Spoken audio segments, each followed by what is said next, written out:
En achetant un jeu numérique, vous pensez en être propriétaire. Mais en ce moment, sur un serveur à Montréal, il y a un code de désactivation, un morceau de code spécialement conçu pour effacer un jeu que vous avez payé comme s'il n'avait jamais existé. Aucun avertissement, aucun remboursement, juste disparu. L'industrie du jeu vidéo a dit à l'Union européenne qu'empêcher cet interrupteur était une impossibilité technique qui coûterait des millions. Ce n'est pas seulement faux, c'est un mensonge.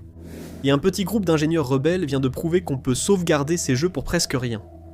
Alors pourquoi l'industrie ne le fait-elle pas? Comme toute bonne énigme, celle-ci commence par un meurtre. Chapitre 1. L'exécution de The Crew. Ubisoft a révélé exactement ce qu'ils pensent de leurs joueurs, le 31 mars 2024. C'est ce jour-là qu'ils ont appuyé sur le code de désactivation de The Crew, un jeu de course compétitif uniquement en ligne qui fonctionnait depuis presque une décennie. En un instant, il avait disparu. Des millions de joueurs ont été soudain exclus, sans possibilité de retour, en raison de futures contraintes sur les serveurs et licences. C'était le discours d'entreprise vague habituel, et cela aurait pu tenir la route si Ubisoft s'était contenté de fermer les serveurs. Mais ils sont allés plus loin. En avril de la même année, Ubisoft a commencé à révoquer les licences des joueurs via leur service Ubisoft Connect.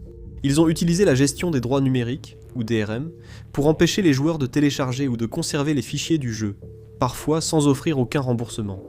Pour les personnes qui ne jouent pas beaucoup à des jeux en ligne, imaginez que vous allez au restaurant et que vous commandez un sandwich. Vous en prenez une bouchée, et vous en êtes déjà à la moitié. Quand le chef sort de la cuisine, il attrape le sandwich et le mange devant vous. Et encore plus fou, cela arrive à tout le monde dans le restaurant en même temps. Mais il ne s'agit pas seulement d'une entreprise au passé douteux, qui arnaque ses clients de 60 à 80 $ chacun. C'est un précédent extrêmement dangereux à établir pour toute l'industrie du jeu vidéo. Un fan sur Reddit a qualifié cette décision de plus triste et impitoyable de l'histoire du jeu vidéo. Un autre a jugé ce comportement abject, et a estimé qu'il ne devrait plus être légal. Et comme l'a dit Engadget, c'est un rappel que nous, en tant que consommateurs, ne possédons rien. Nous vivons dans un monde où les services de streaming peuvent retirer une série appréciée si elle détourne trop d'attention de leur nouvelle sortie coûteuse, où un cadre de studio peut claquer des doigts et faire disparaître un film pour une déduction fiscale. Un geste comme celui-ci pourrait-il entraîner les jeux vidéo sur la même pente glissante? Ce n'est pas de la paranoïa d'internautes. Plus tôt en 2024, Philippe Tremblay, le directeur des abonnements chez Ubisoft, a déclaré publiquement « Nous avons constaté que les joueurs ont l'habitude de posséder leurs jeux. C'est le changement de comportement des consommateurs qui doit avoir lieu. Ils se sont habitués à ne plus posséder leur collection de CD ou de DVD. Cette transformation a été un peu plus lente à se produire dans le domaine des jeux vidéo. Il s'agit donc d'accepter de ne pas posséder son jeu, car les abonnements rapportent bien plus aux entreprises qu'un achat unique. S'ils décident qu'ils ne veulent plus que vous jouiez à ce jeu ou même que vous ayez accès à ces fichiers, eh bien, c'est votre problème. Qu'est-ce que vous allez faire ? Aller sur les forums, bombarder leur page Steam de mauvaises critiques, ce n'est pas comme s'ils en avaient quelque chose à faire. Mais cette fois, c'était différent. Ubisoft qui a anéanti The Crew, c'était la goutte d'eau qui a fait déborder le vase. Cette fois, les joueurs allaient vraiment faire quelque chose à ce sujet. Voici Ross Scott, un joueur passionné et créateur de machinimas de bâton rouge, Louisiane. Il a consacré la majeure partie de sa vie adulte à défendre la préservation artistique dans le jeu vidéo. En 2019, il a qualifié d'escroquerie le concept du jeu comme service, plutôt que comme produit. Suite à la décision d'Ubisoft de couper l'accès à The Crew, il a été l'une des voix les plus virulentes contre cette action, la qualifiant d'attaque contre les droits des consommateurs et la préservation des médias. Il est donc logique qu'il soit celui qui ait lancé Stop Killing Games, un mouvement avec un objectif précis et concret en tête, pour saisir les tribunaux et exiger des lois empêchant les éditeurs de jeux vidéo de supprimer des jeux et d'abandonner les clients pour le seul profit. Et s'il devait y avoir un moment charnière parfait, ce serait The Crew. Il fonctionnait principalement comme une expérience solo qui n'avait une fonctionnalité en ligne que pour préserver son DRM toujours actif. Si la dérive ne pouvait pas être arrêtée là, elle ne pourrait jamais l'être. Ainsi, le champ de bataille pour l'avenir du jeu vidéo serait le Parlement européen. Il semblait que Stop Killing Games avait un dossier inattaquable avec des millions de signatures de soutien en ligne et un véritable élan populaire. Mais l'industrie du jeu vidéo avait aussi un atout dans sa manche. Chapitre 2. Au cœur de l'audition de l'UE. Le 16 avril 2026, Ross Scott et Moritz Katzner ont porté le combat directement devant une audition du Parlement européen, où ils ont eu une occasion unique de présenter leur dossier. En seulement 2 ans, elle a rassemblé un niveau de soutien populaire sans précédent de la part des consommateurs qui en avaient assez d'être traités comme des vaches à lait par l'industrie du jeu vidéo. En tant qu'initiative citoyenne européenne, elle avait déjà atteint 1,25 million de signatures à la mi-2025, soit de quoi remplir le Colisée romain 25 fois. Et malgré quelques détracteurs dans la communauté en ligne, rien ne pouvait l'arrêter. Et même s'il existait une barrière entre la compréhension technique des militants et celle des législateurs de l'UE, il semblait que Ross et Moritz défendaient leur cause avec succès. Le consultant Daniel Androuska a déclaré « Les jeux d'il y a 20 ans fonctionnent encore, ceux de 3 ans ne marchent plus. C'est un choix de conception et commercial. » En une phrase, Androuska a mis le doigt sur la sombre vérité ici. Il ne s'agit pas de limitation inhérente à l'exécution de certains types de jeux. Il s'agit du spectre menaçant de l'obsolescence programmée. Ross a évoqué la petite partie du budget d'un jeu qui est consacrée à la planification de la fin de vie. Mais ces chiffres sont souvent inexacts, car ils prennent en compte des fonctionnalités qui ne s'appliquent pas aux jeux hors ligne. Même si le mouvement Stop Killing Games a suffisamment de soutien populaire pour obliger les législateurs à y prêter attention, s'attaquer à des entreprises brassant des millions de dollars restera très difficile. La question est, quel genre de justification pourraient-ils bien donner à leurs pratiques anti-consommateurs ? La réponse est astucieuse. Ils utilisent une avalanche de justifications techniques pour noyer le débat, pas l'éclairer. Un langage trop complexe pourrait empêcher législateurs et publics de le comprendre par manque de connaissances techniques. La déclaration officielle de Video Games Europe disait en partie que les serveurs privés ne sont pas toujours une alternative viable pour les joueurs, car les protections pour sécuriser les données, supprimer le contenu illégal et lutter contre le contenu dangereux n'existeraient pas, et rendraient les détenteurs de droits responsables. De nombreux titres sont conçus pour être uniquement en ligne. En effet, ces propositions limiteraient le choix des développeurs en rendant la création de ces jeux vidéo excessivement coûteuse. Beaucoup d'aspects posent problème, que nous pourrons analyser en détail grâce aux secrets découverts. Mais un aspect ressort comme particulièrement faible, car au cœur de ce problème se trouve une idée simple. Les jeux ne devraient pas être abandonnés sans plan de fin de vie pour remplacer les fonctionnalités uniquement en ligne liées au DRM. Le danger ici, c'est que le déséquilibre des connaissances profiterait aux lobbyistes des entreprises. Les politiciens sont naturellement craintifs et réticents au changement. Si les entreprises peuvent exploiter l'idée d'un enchevêtrement entre l'industrie du jeu vidéo et ses systèmes toxiques, elles pourraient bien réussir à tromper les politiciens. Personne ne veut être le politicien ayant approuvé une loi responsable de l'effondrement d'un secteur économique. C'est exactement la peur qu'ils cherchaient à instaurer avec ce type de rhétorique. Pour découvrir la vérité derrière la propagande des entreprises, il faut analyser le code des jeux. Chapitre 3. Anatomie d'un mécanisme de désactivation. Arrêter un jeu et ses serveurs, ce n'est pas simplement le ranger, mais ressemble à désamorcer une bombe en coupant les bons fils. Un faux mouvement, et vous pourriez compromettre plusieurs jeux dont vous voulez encore soutirer de l'argent. Le jeu-service en ligne moyen fonctionne avec un peu plus de 500 microservices et signaux de contrôle. Ubisoft dispose de centres de données mondiaux avec des serveurs centraux à Montréal, hébergeant toutes ses sorties actives, toutes interconnectées. Qu'est-ce que cela implique ? En résumé, le mécanisme de désactivation est bien plus complexe et coûteux pour ces entreprises qu'elles ne le prétendent, atteignant des centaines de milliers de dollars. Démêler cet enchevêtrement dense de microservices, c'est l'équivalent de démolir les 24 premiers étages d'un gratte-ciel en espérant que les 40 étages du dessus restent debout. Un faux pas pourrait compromettre plusieurs serveurs et mettre en péril des millions de dollars. Alors, pourquoi prendre ce risque ? Les serveurs, surtout avec les microtransactions, peuvent encore être des sources de profit. Fermer un jeu en ligne et révoquer toutes les licences va aliéner les clients payants au passage. Est-ce que ça en vaut la peine ? De toute évidence, il y a ici des forces à l'œuvre que nous ne comprenons pas. Des motivations et des incitations cachées derrière l'excuse classique. C'est tout simplement trop cher de maintenir un tel système en fonctionnement. Pourtant, le mouvement Stop Killing Games ne demande même pas à l'industrie du jeu vidéo d'assurer un support serveur permanent. Stop Killing Games demande que chaque jeu-service ait un plan de fin de vie. Un jeu pourrait être adapté pour jouer hors ligne, où des développeurs indépendants pourraient ouvrir leur propre serveur avec les outils nécessaires. C'est encore une autre chose pour laquelle chaque entreprise semble avoir 1000 excuses. Ajouter ce genre de fonctionnalité va fondamentalement modifier le processus de développement, sans parler du fait que cela ajoutera des millions au coût du développement. Et nous pourrions être compréhensifs à ce sujet si nous n'avions pas déjà la preuve ultime du contraire. Chapitre 4. Le plan Vélin. Tous les arguments selon lesquels il serait impossible pour de grands éditeurs comme Ubisoft de publier des outils open source commencent à s'effondrer dès qu'on regarde ce qui a déjà été fait, car un studio bien plus petit, Veilin Studios, l'a déjà fait. Ils ont conquis le cœur des joueurs du monde entier.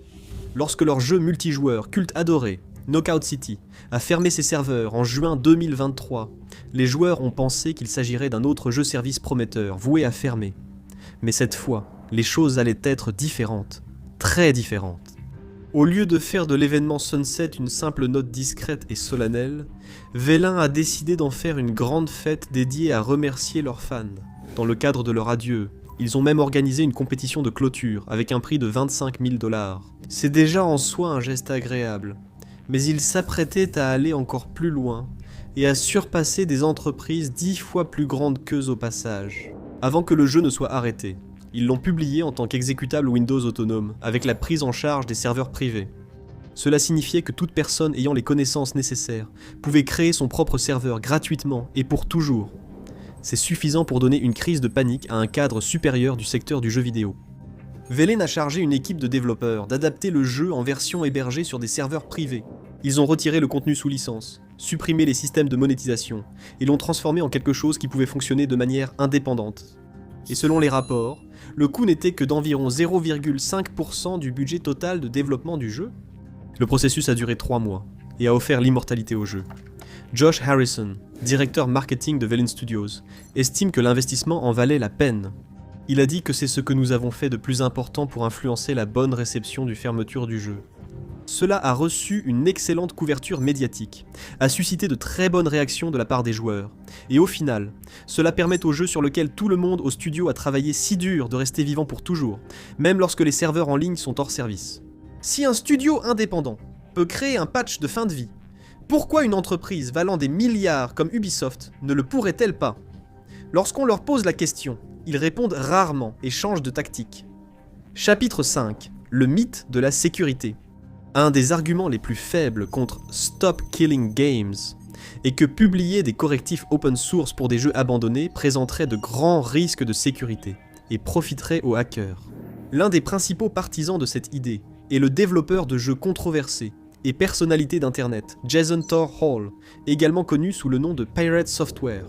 Même si les serveurs privés créés à partir du code source risquent d'attirer des personnes mal intentionnées, cela ne justifie pas de refuser tous les correctifs après l'arrêt du jeu. Avec l'évolution continue des logiciels anti-triche selon les jeux, il est improbable que les hackers les utilisent comme guide pour perturber des jeux toujours soutenus par des serveurs actifs.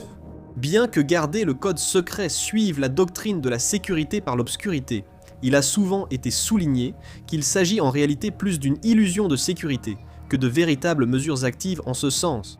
En réalité, l'un des plus grands pièges pour les développeurs de jeux pourrait bien être quelque chose qu'ils ont honte d'admettre.